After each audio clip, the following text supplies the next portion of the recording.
Hello, everybody. Nick here with another video for Monster Pit. And what we're going to focus on here is combat. So in Monster Pit, the idea is you want to get the monster down to 0 health, and the monster wants to go ahead and take out as many of your guys on their mission to get to the Citadel gates. And that's going to occur through combat. So what we're going to outline here is Alex the Hunter is going to go ahead and make an attack against the monster. So what we can see here is these are the characters that are currently providing dice for an attack. Now, Benares is a special character. He has to be used in combat. So his yellow and red dice that he provide are mandatory for any kind of attacking combat that he would be involved in. So from that, we also see that the rest of the characters on the attack side provide Alex with 3 white dice and 5 additional yellow dice. Now, in any roll, a captain can roll at maximum 8 dice. Okay, so from that, Alex wants to pick dice that are in his favor. So he's going to grab the 3 white dice and add them to Benares. And then he's going to go ahead and take 3 of the yellow dice that are provided. And this makes up his core 8 dice. Now, what I would also like to point out is Alex has put a mount onto Ashelon the Blind Guardian here. Mount dice are only used in combat, but they actually break the rule.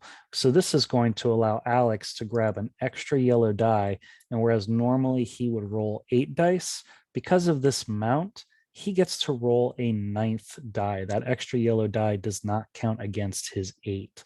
So this is where the power of mounts become very important. Our monster that we're fighting currently is sitting at 2 red, 2 yellow, and 2 white dice. So this is what's going to make up the combat. The captain's going to roll their dice. The monster's going to roll their dice.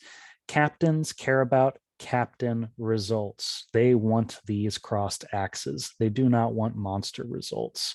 Anything that's a monster on the captain's side is just going to get put to the side and be ignored.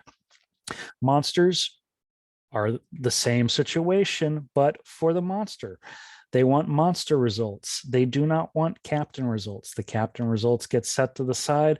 The monster sides get counted up. So combat will be total captains versus total monsters. Okay. And you have one of 4 possibilities that could occur. In the event that the captains outnumber the monsters, the captain wins combat, and they're going to do 1 point of damage if attacking.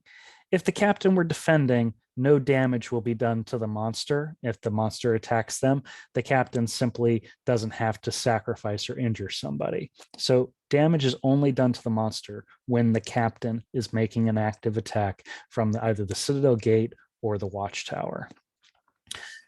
The other positive option for the captains is in the event that they have more than 3 captain results exceeding the number of dragon results, then the attack would become a critical hit. This would allow them to do an extra point of damage to the monster directly. Then we get into the other 2 potentials, which is there's a tie. Okay, we have several captains and the same number of monsters. When you have a tie, unfortunately, the monster has the advantage. So the monster will win the tie. At that point, the captain would have to take a character and flip them over to injure them. That character is no longer going to provide dice or special abilities until they are healed by the white mage. The other potential option is that the monsters exceed the captain results. And if that occurs, then the captain will lose the combat and a character must be sacrificed to the monster. And in most cases, this is going to simply have them be removed from the game, but certain monsters may gain dice as a result of the sacrifice. They may actually take the character and turn them into a minion. So you want to pay attention to your special rules on each of the monsters as they all play differently. So that way there's uniqueness between them. So let's go ahead and do just a quick roll and see how this plays out. Alex is going to go ahead and roll his dice, and that's a pretty good roll. We're just going to move that. All right, so we're going to get rid of these monsters. Those are out of there. And we can see that Alex has a total of 6 captain results. That's pretty good. So now we're going to roll the monster and see what happens. Okay. Nope. You know what? Let's do a reroll. That's my bad, guys. So we're going to get rid of these captain results here. Those aren't going to do anything. And we can see that the monster has 3 monster results. So 6-3, the captain wins. But the captain also has 3 exceeding this. Get rid of those. Get rid of those. We can see that they have 3 dice left. If this is 3 or more at this point, the captain is going to do a crit, and this would actually do 2 points of damage total to the monster. Okay. That's combat in a nutshell. Combat does not change if you are fighting the monster or a creature.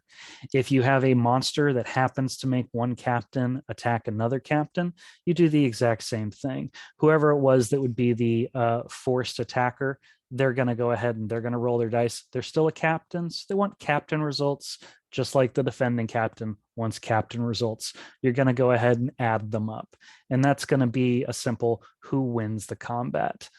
In the event that there is a tie, it's still going to be that the monster has the result of winning the ties. So whoever was defending would have to injure somebody. So that is combat in Monster Pit. If anybody has any questions, again, feel free to reach out to me and enjoy the game.